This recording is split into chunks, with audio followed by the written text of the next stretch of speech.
2019, New York City. It was a regular weekday at WeWork headquarters. People showed up, grabbed their coffee, logged into their laptops.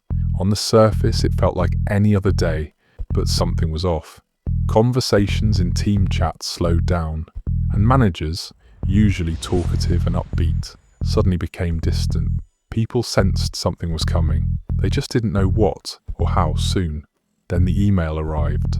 A short, formal message was sent to the entire company. 2,400 employees were being let go, effective immediately. For many, that email was the first and last communication they received from the company. One moment they were part of the mission, the next it was over. While people were packing their things in silence, Adam was on the other side of the country, calm, collected, and closing another deal.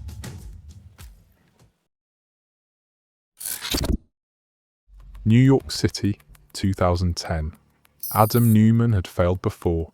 His last venture, a line of baby clothes with built-in knee pads, was a flop. But it taught him one thing. People don't always buy the product. They buy the story. So when he met Miguel McKelvey and they opened a single shared office space in Soho, Adam didn't pitch it as real estate. He called it something bigger, a revolution in the way we work. The idea was simple. Take large office spaces, slice them into smaller chunks, and sublease them to freelancers and startups. But Adam didn't pitch it as office space. He told investors that this wasn't just about desks and chairs. This was about people, about creating places where entrepreneurs could find each other, feed off each other's energy, build a community, and maybe even change the world together. He described WeWork as the future of work. And he sold it with such passion that people started to believe him. One of those early believers was Benchmark Capital, a major investment firm. Benchmark Capital invested $17 million, the first major boost that would help turn Adam's vision into something real.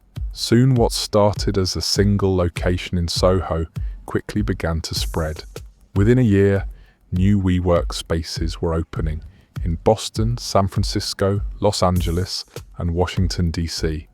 Every time WeWork opened a new location, it didn't feel like just another office space going live. It felt like the start of something larger. Teams would celebrate. Launch events felt more like festivals than real estate openings. There was an energy around each expansion, like the company was on a mission. And with each new opening, Adam wasn't just cutting ribbons. He was giving speeches that sounded more like sermons. He talked about energy, about meaning, about making the world better through shared space. As the company grew, so did the noise around it. The media started paying attention, not just to WeWork's numbers, but to Adam himself. Tech magazines ran glossy features calling him the next Steve Jobs. To the investors watching from the outside, Adam was magnetic.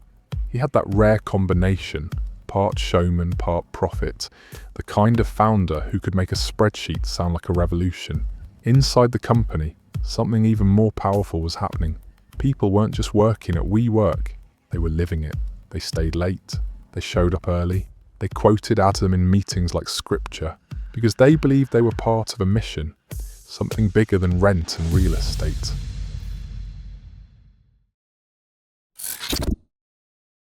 As WeWork's valuation soared, Adam's ambitions grew even faster. Adam began expanding into areas no one expected. We live, co-living apartments where members lived like college roommates. We grow, a private school for the next generation of visionaries. And eventually, just we, a lifestyle brand that was supposed to touch everything. At one point, Adam personally trademarked the word we. Then he sold that trademark back to the company for $6 million. It was absurd, but no one said a word, because by that point, in the WeWork universe, Adam was untouchable. He wasn't just leading the company, he was the company. And then came the meeting that changed everything. Masayoshi Son, the billionaire behind SoftBank, one of the world's most aggressive tech investors, agreed to meet Adam Neumann. The meeting lasted just 12 minutes. 12 minutes later, Masayoshi Son handed him a $4 billion check. Somehow, in that brief conversation, Adam convinced one of the most powerful investors on the planet that he wasn't funding a business. He was fueling a revolution. And in Adam's world, revolutions weren't built slowly. They were built loud, fast, and at full scale, with the kind of flair that made people stop and stare. So that's exactly what he did. He bought a $60 million Gulfstream jet, snapped up mansions across the US and Israel, and started buying buildings under his name, only to lease them back to WeWork. Yes, the company was paying rent to its own CEO. Still, no one questioned a thing. By 2018, WeWork had grown faster than almost anyone expected. What started as one small space in New York had turned into a global company with offices in over 100 cities around the world. People knew the name. You could find WeWork signs in London, Tokyo, Buenos Aires, Tel Aviv. It wasn't just another startup anymore. It had become a symbol of hustle, of ambition, of what the future of work was supposed to look like. But behind the scenes, things were starting to crack. That year alone, WeWork lost $1.6 billion. The problem wasn't complicated. They were spending far more than they were bringing in. Office spaces were expensive. Renovations were expensive. The staff, the perks, the parties, all of it added up fast. And their business model? It looked sleek on the outside, but underneath it was risky by design. They signed long-term leases on buildings, and then rented those spaces out short-term to startups and freelancers. If the economy slowed down, or tenants stopped showing up, WeWork would still be on the hook for years of rent. Still, whenever someone asked about the losses, Adam had a simple answer. Don't worry about profit, worry about growth. And many believed him, until WeWork announced its IPO. Going public meant opening the books, and when investors and analysts saw what was inside, the illusion collapsed.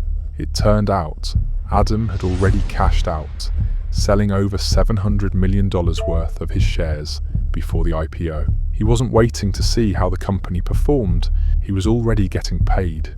Meanwhile, WeWork had been renting office space in buildings that Adam himself owned, quietly funneling company money into his own pocket. Pretty soon the headlines started piling up. One called it the most ridiculous IPO filing in history.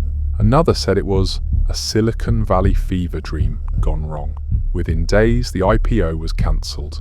The $47 billion valuation dropped, all the way down to just $8 billion. SoftBank rushed in to control the damage. Investors were angry, confused, some just walked away, and finally, the board, once loyal, turned against its founder. The man who had built WeWork with wild vision and boundless charm was forced to resign. October 2019. Adam Neumann steps down as CEO. The board breathes a sigh of relief. The media declares it the end of an era, but it wasn't the end for Adam, because as the dust settled, it was revealed that Adam didn't just walk away, he walked away richer than ever. $1.7 billion. That was his severance. Meanwhile, 2,400 employees, the same people who once cheered his every word, were laid off. Some were given small severance packages, others walked away with nothing. No support, no safety net. They had believed in the mission. They had built the dream brick by brick, and now they were left behind, with no compensation and no explanation. SoftBank put in another $6 billion just to keep WeWork from falling apart. They shut down WeLive, cancelled WeGrow, and began scaling everything back. From over 700 locations around the world, WeWork shrank to just 66. The dream Adam had sold, the one built on community, connection, and a new way of life, was gone. All that remained was a hollow name and a mountain of debt. In 2023, WeWork finally filed for bankruptcy. 13 years after it all began, the company that once promised to reinvent the way we work couldn't even pay its own rent. Was it fraud? Legally, no. But morally, it was built on hype, on charm, big promises, and bigger stories. Adam Neumann didn't build a real business.